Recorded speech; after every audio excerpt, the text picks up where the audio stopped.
Welcome everyone to Paxate Academy's webinar for October. We're really excited. I'm Maria Armstrong. I'm one of the Paxate Academy coaches, and I'm really excited that Paul has offered to come along and run a webinar for you guys. So I would like to introduce Paul from Sales Director Central, and he is going to talk a bit about himself and some cool ways that you guys can improve your sales. Thanks, Maria. Very good. Just to make sure, just checking again that you can see my screen okay. I'm sharing. Okay, very good. Good morning, everyone. As Maria said, Paul Sargent. Firstly, thanks, Maria and James and Paxate for the invitation to chat today. Maria and James asked me to put together an agenda that talks about sales leadership, and we discuss the topics that they regularly talk about and that I talk about, and so we've come up with the agenda today, which I'll get to in a second. A little bit about me first. I'm the founder of Sales Director Central. I've been in sales, I think, probably since I was about 10 years old. When the banks started in Australia, started getting into technology, installing huge big computer rooms, my dad made a decision to go from a bank manager to work in the ops room. And then when all the big database companies came out, which then was Oracle, IBM, Software AG, and Syncom Systems, he got a job as a sales rep. And so I remember watching him practice his pitches on those old Kodak carousel presentation machines. So I'm showing my age there. I was 10. On Sunday afternoons, was getting ready for his sales presentations. So I like to think I've been in sales since then, but my career has really gone from being a programmer, implementation specialist, sales rep, and I've run sales teams anywhere from $1 million to $250 million, and I've sold products, professional services, and been in quite a few managed services businesses. So thank you for joining us today. What I want to try and do is make sure that I give you some actions that you can take. You can see from the titles there, Sales Leadership, the Key to Revenue Growth. Having been in sales for a long time, I've been on the end of a lot of sales training, and sales training is only as good as the sales leader who decides what they want to keep you accountable for and let you slide on the rest of it. And so for me, and my reason for focusing on sales leadership in the back half of my career, and I think of myself as a fractional sales leader for the work that I do with my clients, and I post a lot on LinkedIn and on our website. It really is the key, is sales leadership. So the topics that we're going to run through today is what are the sales roles and what's right for you? How do we set the team up for success? There's lots of conversations that James and Maria and myself have with different companies around targets and commissions, so we'll do some work on that. We'll talk about sales meetings, and I'll pause at the end of each section to see if there's any questions. And there's also should be some time at the end. Okay. The sales reps and the types of roles. Sales, like everything, has its acronyms: SDRs, AEs, AMs, BDMs. The SDR is a sales development rep, and their role is to generate leads in the business. And I'll put up in the next slide where these roles fit in a typical sales cycle. But the sales development rep is, they're outgoing, they love to engage, that's the sort of traits that we're looking for. But we also want someone who can listen, because no one likes to be sold to. Selling is not telling. And so the sales development rep, their role is to get qualified or partially qualified leads into the business for other members of the sales team to talk to. The AE, the AM, often called farmers, they should sit very comfortably between a business conversation and a technology conversation. They can talk both. They need to be inquisitive, ask great questions. They are action people, but they are also detailed. They focus on the detail, lots of follow through, and lots of making sure they understand the customer and the customer's needs, which I'll dive into in a second. The old BDM, the business development managers, the hunter. is what they get referred to. They love the chase. They love the kill. They need to be able to talk high in a business. So you don't want the BDM to be too technical where they're always getting conversations with, say, an IT manager. We want to talk to people higher up in the business. We often say that you get referred to who you sound like. So if you go in and you can talk at a business level about technology and the requirements of the business around technology and how technology supports the growth of the business and manages risk within the business, that BDM is more likely to be talking at the C level than get referred down the food chain.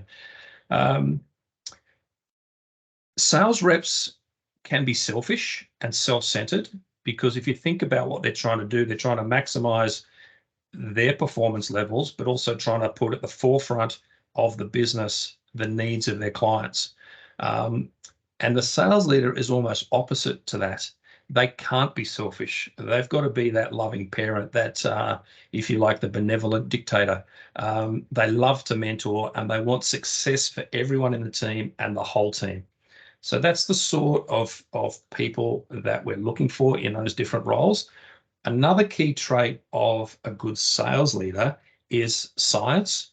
So they understand the science behind sales and leadership, but they also have lived experience. So you end up with a mix of really good intellect, but gut instincts that work from that lived experience. And so if we look at a typical sales cycle, this is from the TAS group, you see across the top there, I've got start, middle, and end. Time goes across the base, and the level of concern of the buyer. So what's the buyer focused on in these three phases? And you can see across the bottom that they focus on people, solution, and company down there. So they go through an awareness level, an evaluation process, and then a commitment to buy. Their need is really important at the start, and that's what they're focused on. And so we've got to make sure that we understand where the buyer is in their process, and that we can focus our SDR, our BDM, our AM, our AE on understanding the customer's needs. Now, I bang on all the time in all communication about understanding the customer's need. We talk about the sales department, and that tends to be the telling department, whereas if you could rename it, it should be the listening and understanding department. And so as the client runs through the start, the middle, and the end, we've really got to make sure we understand their need at the start, because that's the most important thing to them. There's a little bit about budget, which ends up being price at the end. I'll come back to that. But if we go into the customer and talk about our solution up front, which a lot of SDRs and BDMs do, then the client's not going to listen to you, because you can see where that crossover point is between need and solution. I'll get my mouse there. At this point here, we need to earn the right to talk about what it is that we're selling. And to do that first, we need to understand the needs of the client. It's that awareness phase that they're going through. And then the other thing is risk. So if we follow this through the natural cycle, it's all about understanding the client at the start. Then we earn the right to talk about our solution. And then we don't want to talk about the solution at the end part. We want to actually be focused on the customer's risk. If we don't talk about risk, we focus on features and functions, we'll have a price conversation. If we focus on risk and we understand the customer's need and the value that we deliver by solving their problems, we have a risk and a value conversation. And that's where our reps that's where when we look at what sorts of reps we want to put in place, we want to look for the traits of those salespeople that are good at wherever they are, wherever we're focusing them in this process. I've probably managed over 1,000 reps. It would have to be 1,000 reps over my career. Not one rep can do all three. So we need to be really conscious of what's the role that we want that rep to play. And the sales leader's got a key role to play here in closing, because you find a lot of sales reps will understand and be good at asking questions. They build a strong relationship. They're good at getting the team together to talk about the solution. But because they've built a strong relationship back here, they've really struggled to ask those hard closing questions over here. I've got workshops where I talk about this slide for 4 hours, so I better move on. This is a takeaway, right? A takeaway for you here is hire to your pipe. So if you're looking to hire a sales rep, be it an SDR, an AE, or a BDM, think about where you are with your pipeline. So if you're weak at the top, then you need to have SDRs go and build that pipeline so that the AEs and BDMs have got a strong top of the pipe to work on and progress them through. If you're weak in the middle of the pipeline, then you need SDRs to go to new business and AEs to go to customers and drive more business into the top of the pipe. And then we end up with a strong top of the pipe that gets progressed by the sales team through to close. And if you're weak at the bottom, then the AEs and BDMs need to get involved in the middle here to requalify and drive things through into back down into this closing phase. All right, so a key takeaway from this part of the conversation is understand your pipe, understand where it's strong, where it's weak, and hire sales reps or sales people to that. Okay, I'll take a pause here. Are there any questions?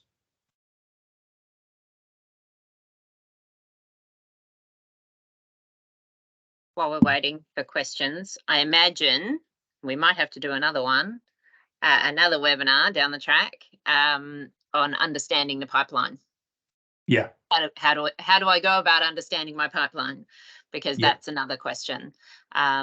So if that is one of the questions you guys are asking, that is a topic on its own. Yeah. Most of these could be a deep dive, day-long topic on its own anyway. But that might be a follow-up webinar for down the track. Agree. And later on in this session, I do mention a little bit about qualification and how important that is to an overall sales framework. Yeah. Okay, great. So drop your questions in the chat, and we'll get them ready every time we take a break. Thank you. Oh, okay. So the next part is setting your team up for success.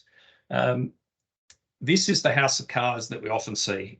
When we engage with an organization, we spend the first month really doing an analysis of what we call the sales DNA is of the business. And what we commonly see is an organization that talks about features or what we do and how we do it in a service catalog. And it doesn't focus on these are the problems we solve and the outcome you get from these services. So it's all internally focused on what we do and how we do it. And if you think about your website, a lot of websites look like that. From a planning perspective, it's mostly around hope. There's some concept that we need to do $5 million or $3 million or whatever it happens to be from a sales plan, from a sales target. But really the rest of it is about hoping that the sales reps work well and then the sales reps hoping that the clients place enough orders for us to hit that target. We see a lot of reps in survival mode, or they're busy for the sake of being busy. I'm going to answer some, sales rep mentality is I need to look busy, so I'm going to spend some time responding to some requests for quotes. I'm going to spend some time looking at tenders that are on public tender boards because I want to be busy. And that comes in with what we were just talking about is this poor qualification. So you find that your pipeline is full of stuff because the rep's been busy and put it in the pipe. But because we're not qualifying properly, we're responding to everything. And we're also measuring activity, which is any activity. An example of that is we're asking the reps, or we're measuring the reps, or we're talking to the reps in one-on-ones about how many proposals have gone in this month, where we should be talking about how many proposals have gone into properly qualified opportunities where we know there's a project, we know they've got budget, we know we can win, we know they'll make a decision. And we also know that it's a piece of business we want to win. So I'm not responding to anything to get revenue, I'm responding to things we can win. And there's this whole concept of time and the importance of time that we see in high performance teams that's just not there in everyday run-of-the-mill sales teams. Time is critical from a sales perspective. If you've got $1 million target to do as a sales rep and you've got 10 years to do it, you're fine. If you've got $1 million target in 12 months to do it, if I plan things out properly, I can do it. But if my runway over that 12 months gets less and less and less, and particularly in services businesses, because once that time's gone and that team's utilization is low, I can't recover that. And if I've got $1 million to do in the last quarter, I'm shot. My year's shot. So time is really important, and then more so in the services business. That often gets missed in sales teams. There's a lack of structure around the sales team. Things like qualification not done. It's not embedded into the process, and I'll expand a little bit more on sales leadership structures. And there's generally poor execution. So you might have a sales meeting, but are the actions followed up? Customers might give us feedback, but does that feedback get out of the sales team and get to the delivery team, get to the executive, and do we act on it, and do we communicate back to the customer? And there's generally a poor view of sales within those organizations. So what does good look like?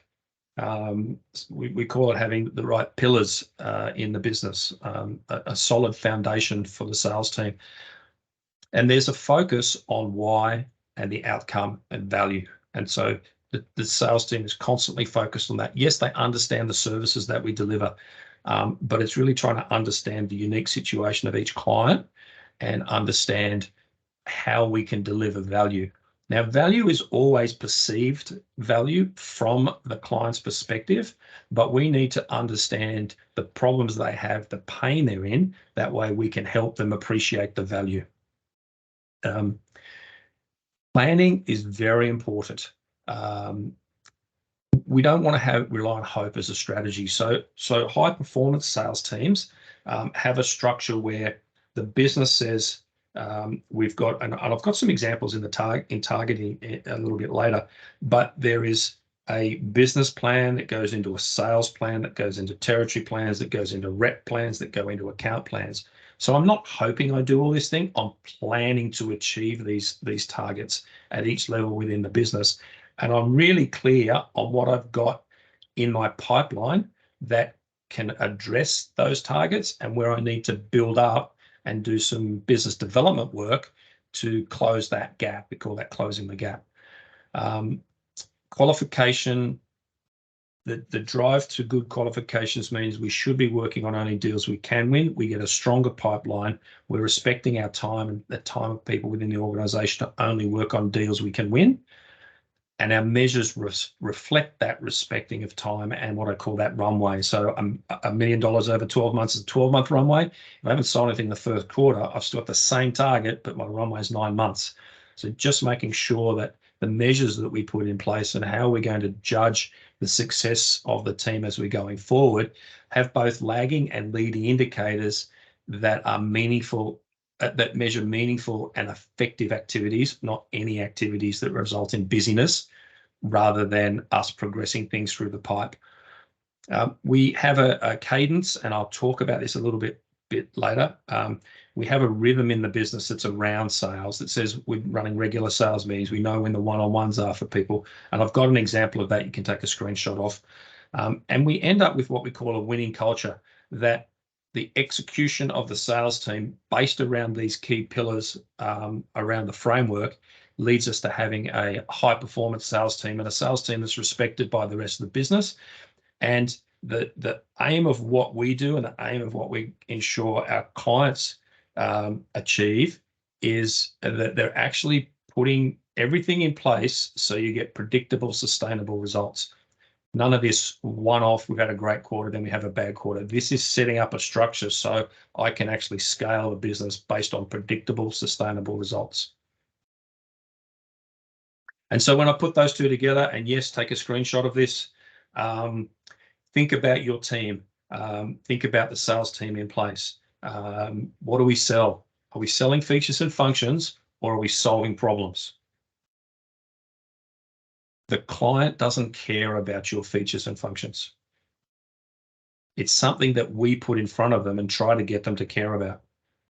The client cares about solving a problem, and our solutions need to solve that problem. But we can't solve the problem unless we understand the problem. So back to square one again. understand what the customer is about, where they are, and the problems that they have. Having structured planning. Accountability culture, I didn't really go into that in the last slide. I actually posted on this yesterday on LinkedIn. Accountability culture. Accountability is never really taught. It is something you learn from experience. And I've been lucky enough to have some fantastic mentors over my time as sales leaders and as peers, where we have an accountability culture, which is we're not, it can, if you're not used to it, it can feel like it's harsh. It's like, hang on, Sarge, you said in the meeting yesterday that you'd have this by today. Have you done that? And it's like, no, I haven't. I got busy. Excuse. It can feel like that. In an accountability culture, it's like, I expect to be held accountable for that. I've put my brand, my sales brand, that I'm going to deliver on what I say I'm going to deliver. It's important that sales reps understand that, and that their sales brand, their personal brand, reflects that they're going to be accountable for their actions, but that the sales leader puts in place a team culture which is about accountability. That when we say we're going to do something, we do it. And you'd be really pleasantly surprised how quickly the team adapt and take on this culture. And it becomes a self-fulfilling prophecy where the team holds individuals, but the team holds itself accountable, and individuals hold themselves accountable. And it's not micromanaging. It is actually just a culture that ends up in the team where if we say we're going to do something, we're going to do it. And then that bounces back through to the customers, and also internally to the rest of the business. So that's a really important part of having a high performance sales team. We got to make sure that we qualify deals, and that qualification is part of our DNA. When I say that, I mean we don't go after $1 million deal just because the reps found it on a website or a portal. We actually qualify, and we have a structured qualification process, and it's just built into our business. We don't go and do any work on a large deal unless we've qualified it. And we also don't put our bid in unless we've qualified and reviewed it internally and make sure it's up to our standards. So that accountability culture and that qualification as part of your sales DNA are really core things to work on. When we measure things, we respect time, activity that is effective and is aware of the runway that we have. And we're just not doing any work or busy work. We're doing work that gets us to our target in the runway that we have. We have a regular cadence built into the way we run the business. And all of this results in a winning culture. And so a quick takeaway from this slide, other than the whole screenshot, is also make sure you celebrate your wins. We work really hard to get a win. And if you've got a win, celebrate that win. Quite a few places I've worked at was the sales rep we'd have a bell, and that bell, like the old ship's bell, and you would ring that once for every $100,000 that you rang. And so the whole team would go, they get one ding, they go, yay. And then suddenly this rep brings in $100,000, a $1 million deal, and they ring the bell, and the bell gets rung, 10 times. The whole business just fills with hope and joy. And that's the winning culture that we want to end up with, not just in the sales team, but across the whole business. If you go to pamis.com, it's also on the sales director site. There's a takeaway that you can have, which just sort of sums up those things in a neat little framework. So you can go to that and download that. And so questions. Remember that the takeaway for this is the winning culture. Get a bell, do something, celebrate success, and just work on different aspects of that framework. Any questions before we move on to targets and commissions? I'll show my age here as well, Paul. My early years, I've worked in places with a bell. It was fantastic. In my early years, we used to receive all orders by fax. Oh, yeah. And so every time the fax machine went, the whole office would kind of pause and hold their breath while the sales rep, walked over to the fax machine and would be like, yay. It doesn't feel quite as nice these days. There's no physical manifestation. So perhaps we need to bring that back. Digital world's great. And I love the fact that you can get the email at all sorts of different times of day. You don't have to stand by a fax machine. But that celebration is definitely worthwhile. Yeah, we've seen other things like just get those party blowers where it rolls out, so you blow that. A kazoo, we've seen a kazoo. One of the clients, one of our sales leaders had their clients.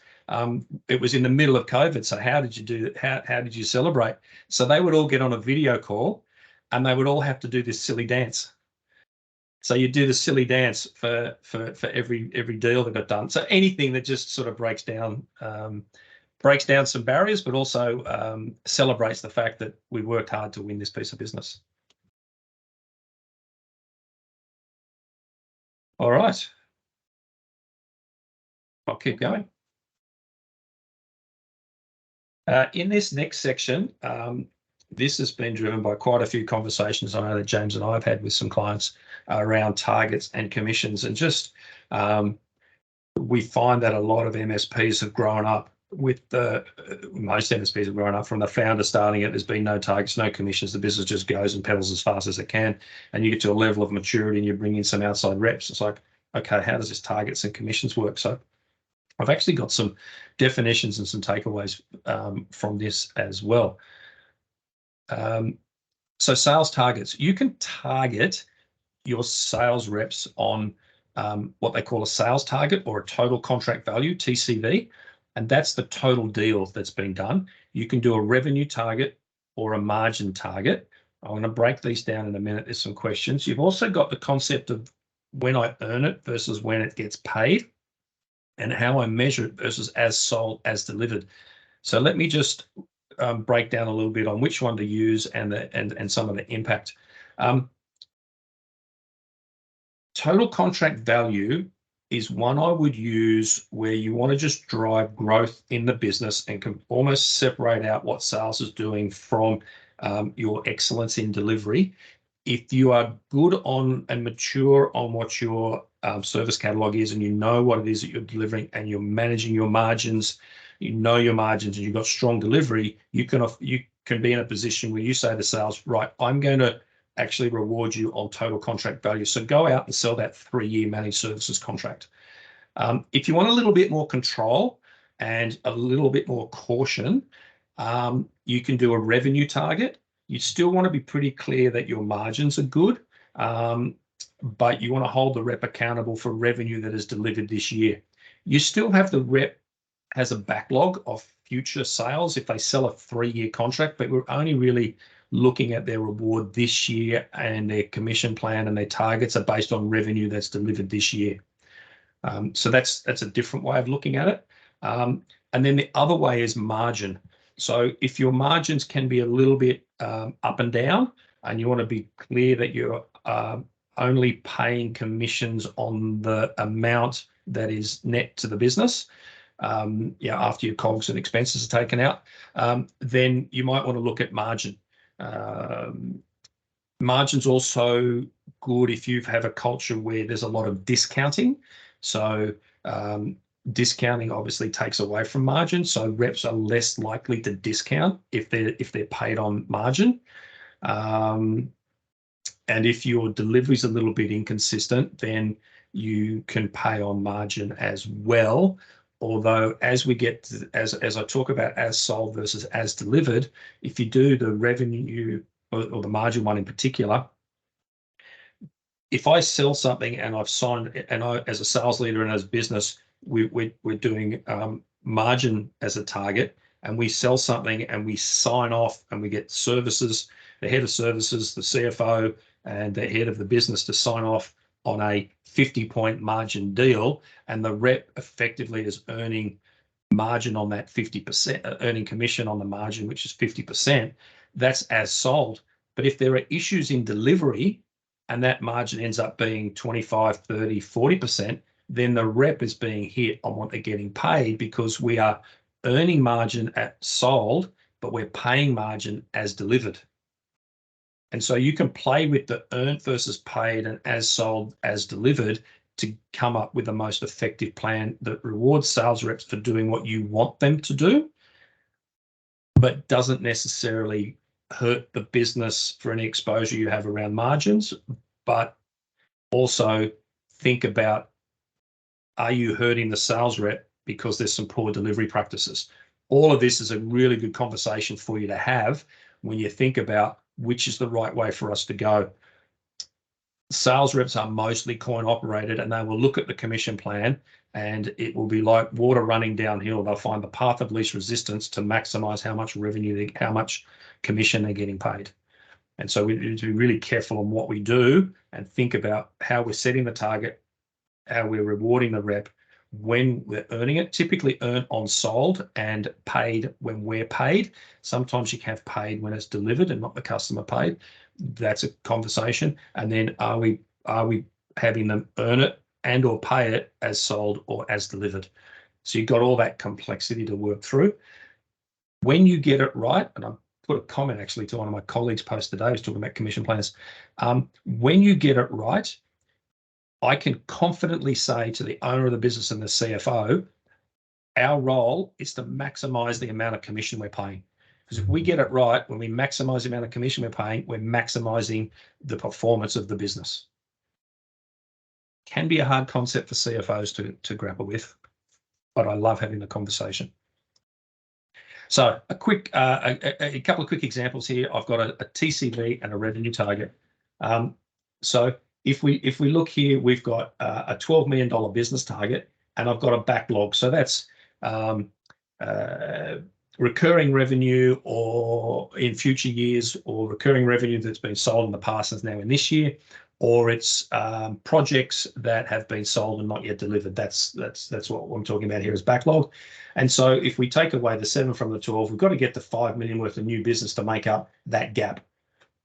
And so the sales TCV target, I've got 3-year deals. So I've got to multiply that by 3 if I'm going to reward them on TCV. So the sales team has to deliver $15 million so that I get a third of that. But because the year can slide a little bit and it's a services business, and I'm not going to get every rep performing, and I'm not going to get all my revenue starting from day one in the year, I've got to put a bit of a contingency on that. So I look at $18 million, and then if I've got 3 reps, divide that by 3, and it's $6 million. All right, I'll stop at the end of this little piece and just make sure we're all okay with this. And then if I've got a revenue target, I've got the same 12 million, the same backlog, I've got the same new business target, but now because it's all revenue this year and all up here is about revenue, I've got $5 million that I need to deliver this year. In revenue, again, a 20% contingency about rule of thumb means I've got 6 million that I need to deliver as a sales team, which means each rep has 2 million of a revenue target, whereas the previous one is they had 6 million of a TCV contract. And so you think about what those different behaviors bring from the business. Now, none of that commission needs to be paid until we get paid from the customer. So you end up with a backlog of delivery of services, but you also have a backlog. Each rep has a backlog of commission that they've got ready to go. And if the rep leaves, you don't pay that commission. And so we end up with the last, to just setting the targets. Then the next bit is getting what's the commission rate. So the commission rate is effectively some very simple maths. I'll start with the SDR. They're typically not on commission, but you might give them a bonus. So the typical base salary is about 80K. At risk might be 20K, so it's a 100K package. They've got to carry the whole 5 million. I'm talking revenue here. In that last example, they're covering the whole 5 million, and you might pay them $5,000 or $10,000 as a bonus if the team hits the target. You can break that down quarterly, up to you how you want to do it. AEs are in about the 120 to 150 marketplace, around about 80K at risk, which at OTC is the on-target commission, and then the OTE, that's on-target earning. Their total package, which is those two added up, is 200 to 230. The revenue target they've got to hit is 2 mil. So all you do is take 80 mil, divide it by the 2 mil target, and that tells you the 4% commission rate. So if they deliver that, you pay them 4% of that, that's 80K. All right, and then that's the same thing in here. BDMs get paid a bit more. They've got more at risk because they're looking for new logos, new business. A similar new business target, but their rate is higher because it's 150 divided by 2 mil, which is 7.5. Okay. And we end up with reps thinking that I get a commission this year, gets a commission next year. I've already got some things in backlog, so that commission goes through, and then I'm building and building and building. So what I want you to think about is what are your business plans and what are the behaviors you want from the reps? Okay. And then you think about the commission plans that are most appropriate for that. So any questions? I went through a bit of maths there, so there's usually some questions around that.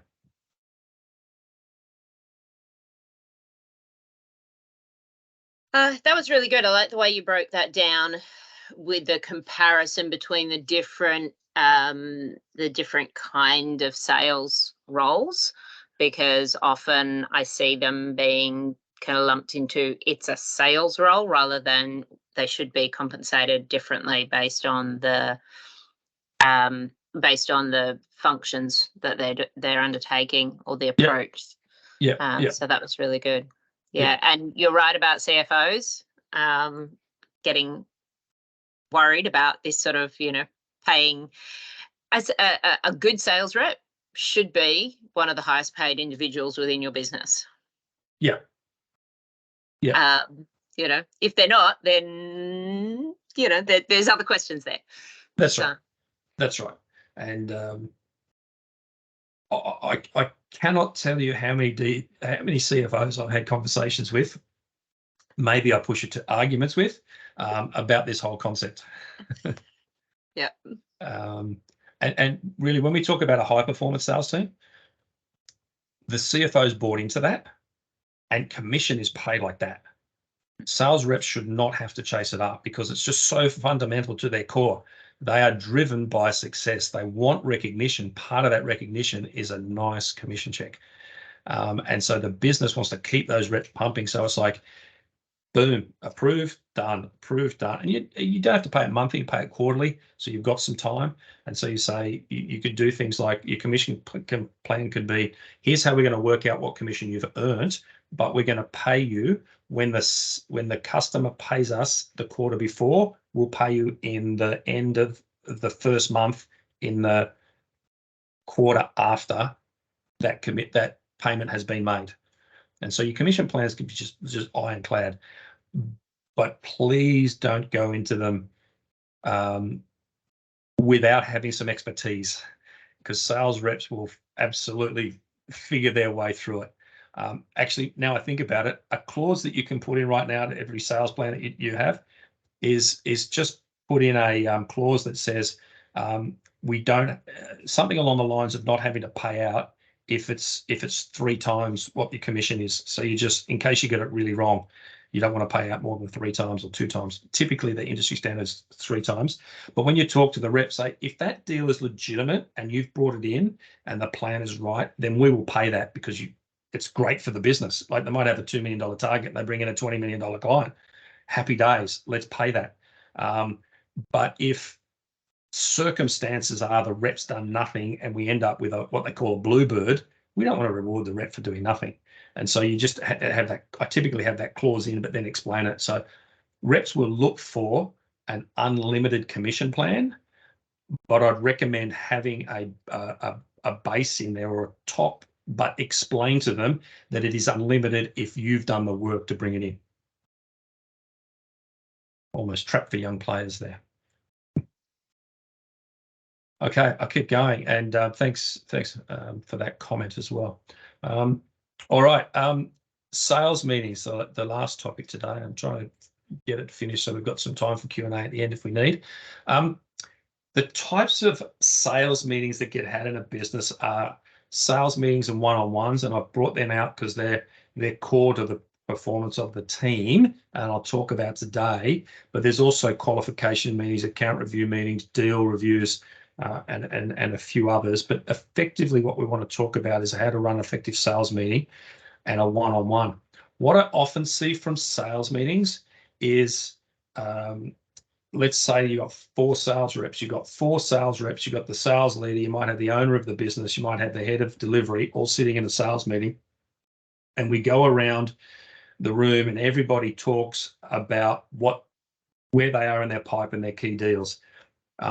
We call that a he said, she said meeting, because all it really is each rep wants to have the spotlight, and each rep wants to talk about all these things that happen. So, oh, she said this, and I went to coffee, and she said that, and I did this, and I did that.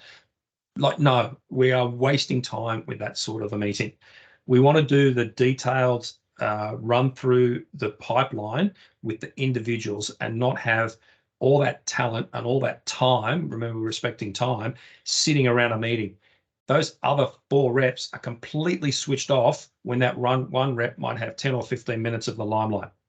And the sales leader will be asking questions and fully engaged and completely aware that the rest of them are staring at the ceiling. And the information that the sales leader and the business owner want to get from that sales rep is important, but that's not the way to do it. All right. And so the sales meetings that we recommend is along this line. It is, what are the deals that we have done this month? All right. Or this week, pick your time period. Only sales reps who have sold something talk. All right. And sales reps naturally want to talk. So they're motivated to do deals so they could talk in the sales meeting, because it becomes obvious if for 3 meetings in a row they've sat there and not said anything, they're not closing business. Whereas if you have the other format of meeting, all you hear is the sales rep positivity, but you actually don't keep track of what they closed and not closed, other than you're obviously keeping track in the CRM and in your deals. But from a meeting perspective, it's not obvious whether a rep's successful or not, but it becomes really obvious if they don't talk in the meetings.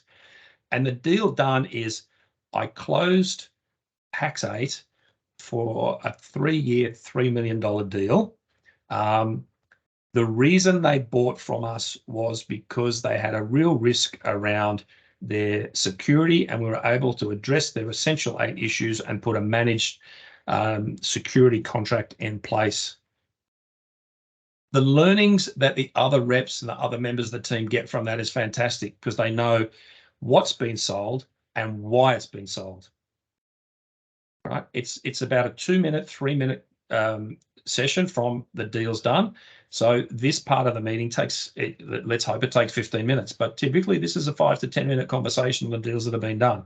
And we get the themes that come through meeting after meeting after meeting on, these are why people are buying from us. So I need to be positioning that these are the risks and the problems that we're solving. And then forecasting is the next part, and we break that into 2, which what we call a commit and a stretch. So only reps who have got a deal to commit next month, or this month and next month typically, are the ones who talk here. And it's the same thing. It is, I'm committing to delivering Pax8 this month because they have given me a verbal. It's going to the board on Tuesday. It's the 2nd item in the board agenda. And they've told me that they're only putting forward our proposal. And if they don't make a decision, the risk that they have around managed security is so bad, they're so exposed that there could be directors' penalties, blah, blah, blah, right? That tells the team why someone's going to buy, and it also takes the level of forecasting up a level, because we're only committing to deals where we know that they've got a budget, that they have to take some action, that we're satisfying their needs, that they know that we're the only ones that can deliver the solution, and that we've ticked off all those parts of qualification, so we know this deal is going to be done. A stretch would be that same example. Pax8 said they're going to the board. It's going to the board on Tuesday. They're putting forward 2. They won't tell us who they're putting forward. It's us and somebody else. We believe that we are in a really good position, but we can't be certain because they haven't committed one way or another to the fact that we're the ones being recommended, and they're taking 2 forward. So I don't know what that outcome's going to be, but if it all goes right, that's something that I expect, I believe we can deliver. So you haven't quite got everything ticked about it has to happen, it's going to happen, it's got a budget, we know it's going to be us. Then the next part is reps talk about new pipe that they've added. And again, that is, I've added Pax8 to the pipeline this week. I've had a conversation with the regional CFO. they've got this problem. They got referred to us by Sarge. And so they look like they're going to have to make a decision. Not quite sure of the timing on this yet, but it's new to the pipe. And then everyone's listening could be, oh, actually, I know Maria over there, so let's have a chat. And you get some of that dynamic about who you know, and the team is fully engaged in trying to help everybody progress the deal properly. Part of the new pipe too gives the opportunity for the sales leader to go, okay, go and find out a bit more information, but let's bring that to a qualification meeting on Tuesday. And so you start to control that way. Any education or knowledge sharing that we want to do. So it could be, we've got a new partner that does SharePoint or whatever, anything like that, and then any other business. These meetings, we've taken sales meetings down from a full half day to half an hour.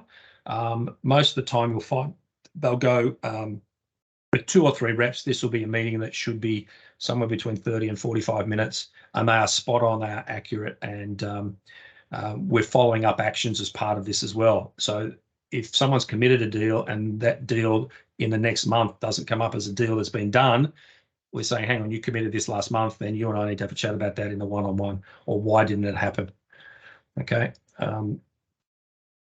The one-on-one, best practice for a one-on-one. Now, this could be 1 meeting a month, 1 meeting a week. 1 meeting a week's, I think, a little bit overkill.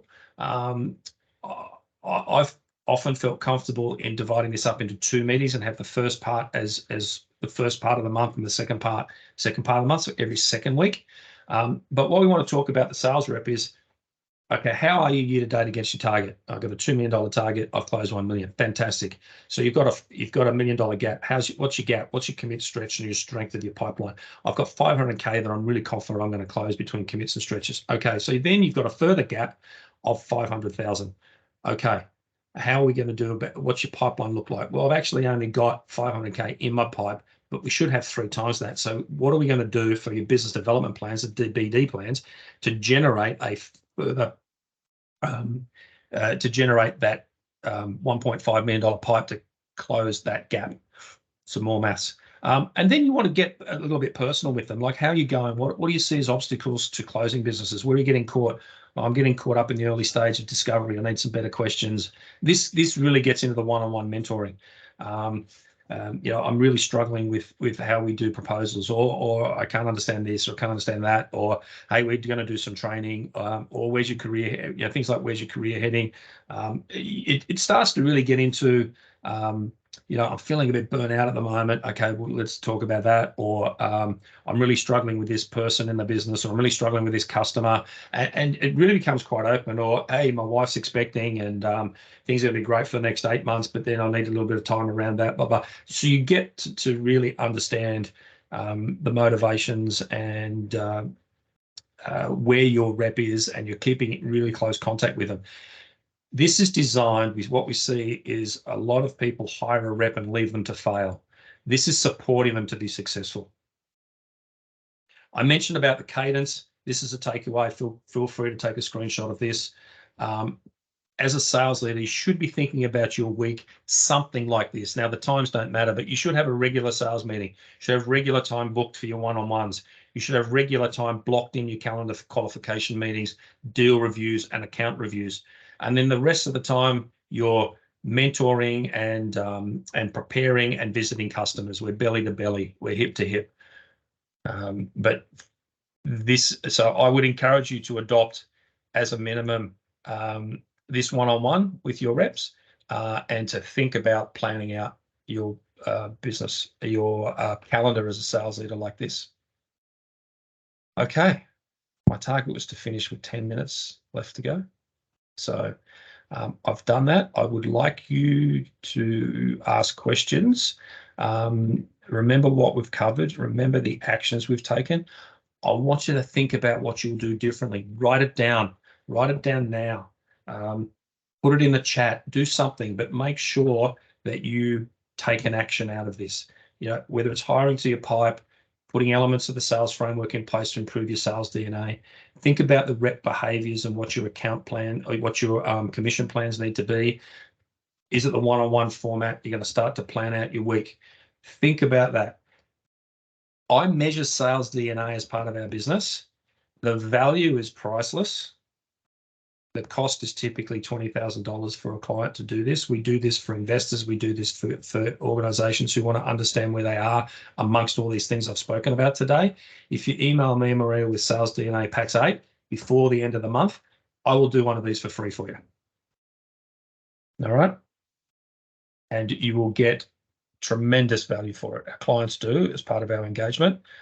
I'm going to limit it to 10. I don't want to do too many of them, but just let us know before the 31st of October. Okay. Questions? Hope that was helpful. We've got a question in the chat about helping reps to plan when they're way behind target. Okay. Recruiting sales again, the basic concepts discussed. Yes. So Matt, yeah, your one about another training session about a green team and the basic concepts, that's fine. When they're way behind target, the one-on-one template is the one that I would use to make sure that you have the structure and you're breaking down what the issue is, because we've come into some clients and they've gone, the first thing I need you to do is fire Maria because she's performing terribly. And I go, I'll be the judge of that. And I come in, and what's happened is that Maria's got a terrible territory. All our lead generation's going to the other rep. None of it's going to Maria. Maria's actually got the fundamentals to be a very successful rep. And so part of it, of helping a rep when they're way behind target, is looking at root cause. And that could be anything from the environment that the business is in to the the rep is just terrible. There is either something on LinkedIn or on a blog that I put on our website. So if you go onto our website and go to blogs, there's a whole heap of insights and things in there about managing a poor performer. So managing a poor performer is typically a PIP process, put them in a performance improvement program. I've got templates and stuff that have to do with reps. The idea of putting someone through that is to make sure that we get them through it. If there's no HR listening, if they're a really bad rep and they don't want to be there, and we've got to find that out, then we want them to self-select and leave. But the answer to that question about when they're way behind target is find out root cause. Is it them? Is it me? It's find out root cause will be in the session. It's a big listening exercise. I've seen reps not deliberately slow down, but sort of unconsciously slow down because onboarding is broken in their, and they know that if they sell to the level that they can, that it'll break something, or the client will have a bad experience.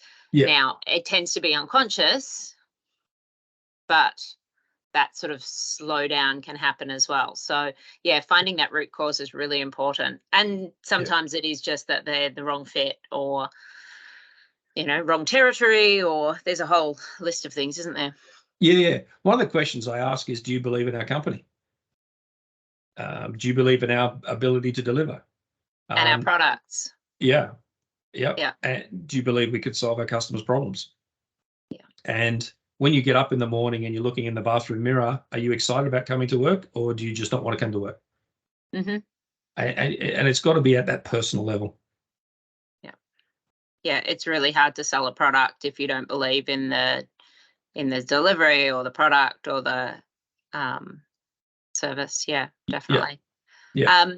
Matt, you asked about being able to train very green sales team in these topics.